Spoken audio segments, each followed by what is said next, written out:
Take my hand. I'll lead you into death. By a whisper in the shadows, on AO3.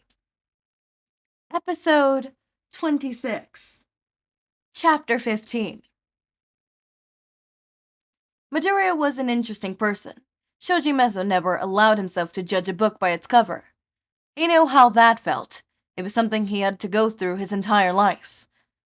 Still, Midoriya wasn't just a book cover. They had been told about his content as well. Or so they thought. Really, all they had been told was a brief summary.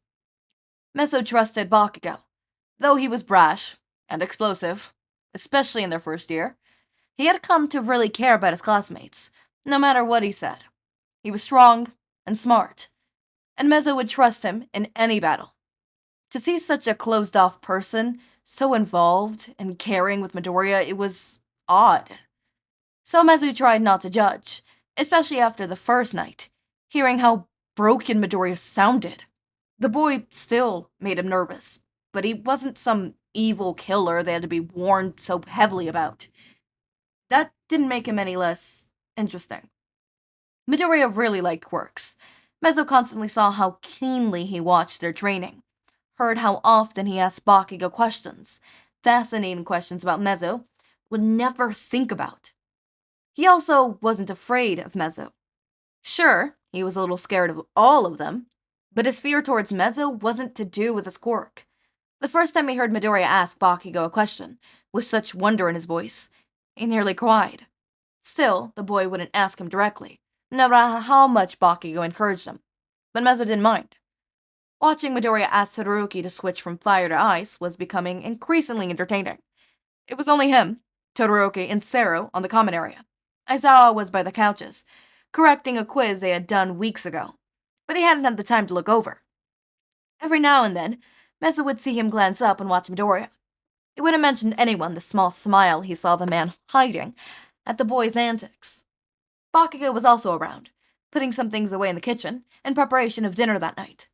The class was seriously glad the boy was back in his kitchen.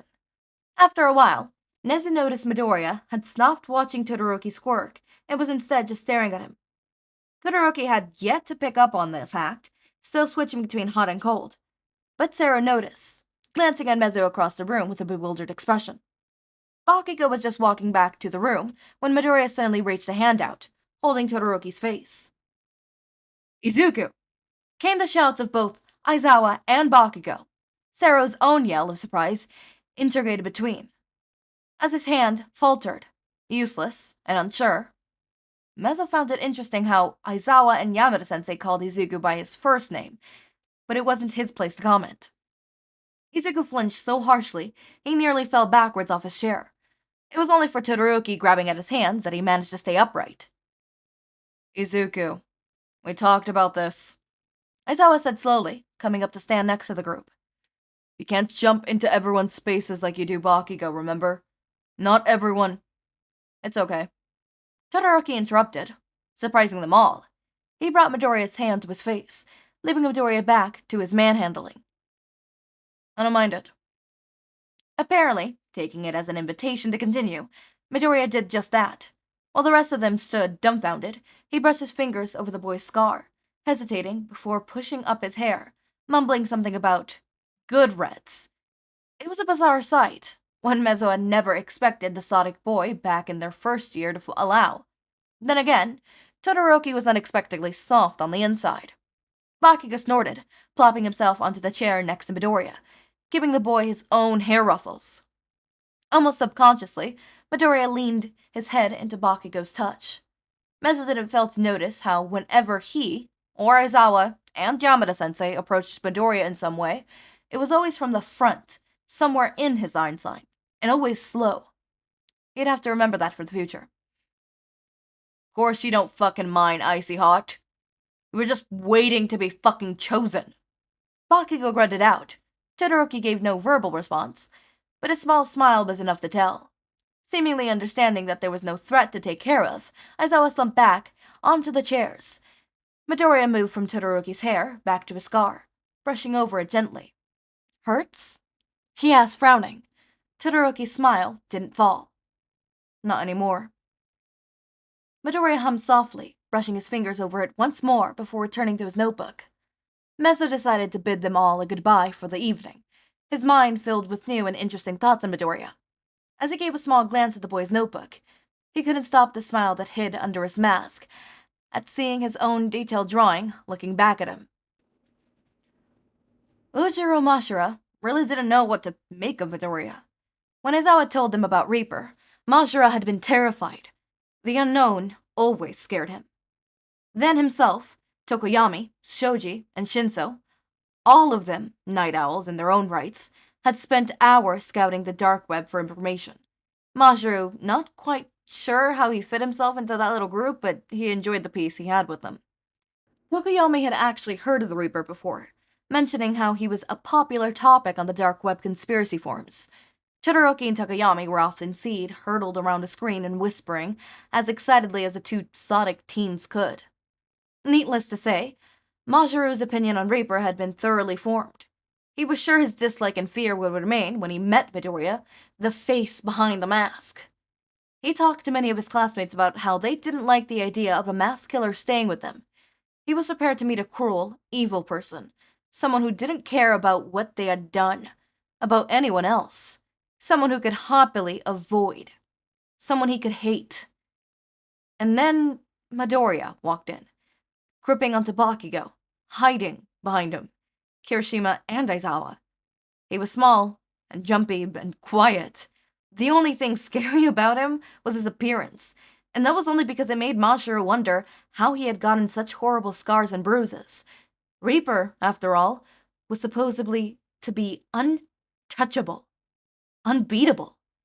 Still, Mashiro couldn't say he accepted the boy, couldn't say he wasn't still wary of him. He was. After all, he was still a trained killer. Midoriya's fascinations and quirk did make him curious. It was the closest the boy seemed to an actually be his age since they had met. And then Eri came in, and Mashiro's opinion was turned on its head. The boy still made him nervous, yes, but he decided he'd take a page from Shoji's book and not judge Midoriya so harshly.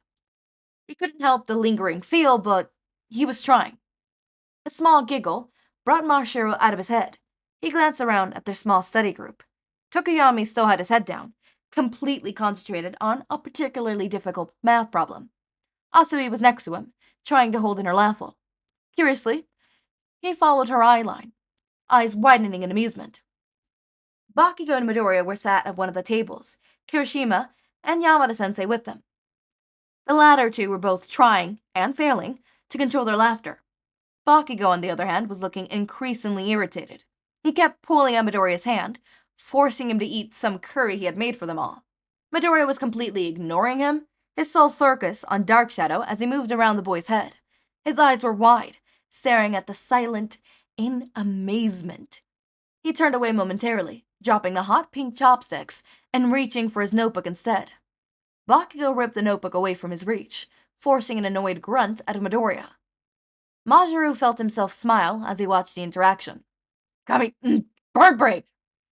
Tokoyami startled out of his working, turning to look at Bakugou. Get your damn sentient away! Izuku won't bloody eat with him floating around, distracting us. The boy in question was paying no attention to Bakugou, continuing to follow Dark Shadow with his head, mirroring the sentient movement. Tokoyami took a moment to answer, clearly shocked by the display. My apologies. Dark Shadow, leave Midoriya to eat. You can go to him later. Aww. Dark Shadow moaned, but retreated nonetheless. When he turned to hover over Tokoyami's shoulder, he whispered excitedly to the group. I made a friend. Bakugou had finally shoved more food into Midoriya's mouth, holding his notebook hostage until the boy had finished every damn bite. Yamada-sensei and Kirishima continued to laugh, no longer hiding their amusement. Interesting, isn't it, kiddo? Asui croaked from next to him, going back to her work. Majiru couldn't help but agree. Interesting indeed. The girls in Class 2A had grown accustomed to Mineta and his less-than-pleasant tendencies. There had been plenty of fights, plenty of smackdowns just to get the boy to listen. Aizawa had tried helping as best as he could, but during the war, the commission said they needed as many heroes as they could, and even though Mineta was a total perv, they believed he could make a useful and decent hero. Besides, expelling a hero student at the time so many other things were going wrong would have looked bad on everyone. So they'd manage. They chose to ignore him mostly, and Aizawa let them retaliate however they deemed fit. And after a while, he actually seemed to improve, to get his hormonal, perverted brain out of the gutter. There was still plenty of mishaps, but nothing they couldn't handle. Occasionally, however, the short asshole would start feeling a little too comfortable. They had regular scheduled girl nights. Sometimes they let a couple of boys join them, but this night was just for them. These nights were when the juiciest of gossip really came out, and that night their focus was pretty much on one thing: Midoriya Izuku. There was a number of opinions. Plenty of them were still quite wary of him. There was, however, one thing they all agreed on. He was surprisingly adorable. I mean, do you see how he gets with Ka-chan? Ugh, I just want to squeeze him. Sometimes it's easy to forget he's a trained killer. Mina whispered excitedly, flopping onto a couch as they waited for their cookies to finish. Bakugou was with Midoriya in the kitchen, tidying away what he had used for dinner, while the younger boy doodled in his notebook. Hagakure said. I know we're trying to accept him, but he still is a trained killer. This started up the conspiracies about the boy again, all debating different opinions. None of them have noticed Mineta entering, nor seen him drooling over them in their PJs. A loud ding went off, announcing their cookies had been done. Hagakure and Mina jumped up in excitement, skipping over to the kitchen. Everything that followed happened so fast. Jiro was the first to notice Mineta's presence, shouting out. Mineta had moved behind Hagakure, hands reaching out with ill intent, murmuring some gross comment about a small taste. Then something flew across the room. It slammed into the wall with a thud. Mineta screeched, holding where the knife had grazed his knuckles. The knife. The knife that had flown across the room. The knife that was now embedded into the wall. The knife which Mineta was suddenly being held against by a very angry Midoriya. None of them had ever seen him move. He was a streak of green, arm pressed against a whimpering Mineta's chest. Izuku! Bakugou yelled, running in after him. Aizawa, who had stepped out momentarily, came rushing in as well. Izuku, no! He shouted. The boy in question growled lowly, pressing harder against Mineta's chest. Aizawa stepped cautiously towards Midoriya, hands out placatingly. Izuku, he said slowly. It's okay. Izuku, come on. Put him down. It's okay. It's okay? How is this okay? He's trying to kill me. Ah! Mineta was tried, shouting, only to be cut off by another hard shove into the wall. Shut up. A few of them snapped together. Bakugou stepped up next to Aizawa, ready to call out again. 1 minute, Blasty, Mina said. Let me try something. Both Aizawa and Bakugou looked ready to protest, but relented. Giving her a chance, she walked slowly towards Izuku, coming from his side, so he'd be able to see her better. Hey, Midoriya? She said gently, putting a hand out to him. His attention flicked to her only briefly before it was back on the purple pervert. Hey, Midoriya. It's okay. We're okay. I know what he did was wrong, and thank you for stepping in. But it's okay now, and we'd really like for you to put him down, all right? She was standing next to him, hands still out for him to rake. Midoriya was breathing heavily, but his grip was loosened. Midoriya, look. Yaruzu spoke up from the group. Look, we're all okay. He glanced back at them. They tried to smile gently. Despite the scare, they were grateful he had stepped in. Slowly, he released his hold on Mineta, who dropped to the ground and scampered away, sputtering curses. Midoriya stared at the spot he'd vacated before turning to Mina, who smiled widely at him. Cautiously, he lifted his hands to hers. When they touched, she pulled him into a big hug, squeezing tightly. Aizawa and Bakugou came up next to them. I'm sorry. Midoriya mumbled, head pressed into Mina's shoulder. She was rubbing his hair gently, whispering softly to him. Aizawa sighed heavily. Come on, Izuku. You too, Mineta. Don't think you've gotten away with anything. he said, turning sternly as he faced the purple hero in training. Midoriya didn't move from Mina's embrace. Izuku. Rules. He whispered, I'm sorry. Aizawa repressed another sigh, pulling the boy along with him. We'll work it out, alright? They watched Aizawa leave with the three boys, Mineta moaning as he was practically dragged along. Whoa! What happened here? Kaminari's voice came from the wall, staring at the knife embedded within. And what's burning? Mina and Hagakure gasped loudly, running into the kitchen. Yaozu pulled the knife from the wall, smiling slightly to herself. Nothing much, Jiro commented, waving her hand dismissively. Us girls just got ourselves a new protector. Kaminari stared in confusion as the girls moved to the kitchen, excitedly exclaiming that only a few cookies were burned. He shrugged, declining it wasn't much worth to investigate, and turned back to the elevators, forgetting why he had come down in the first place. Later that night, the girls were paid a visit by Aizawa and a very sheepish Mineta, who apologized profusely to them.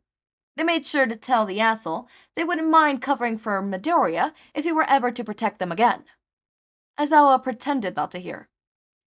He also let the girls know that Midoriya was very sorry about his actions earlier, and was afraid he had upset or scared them.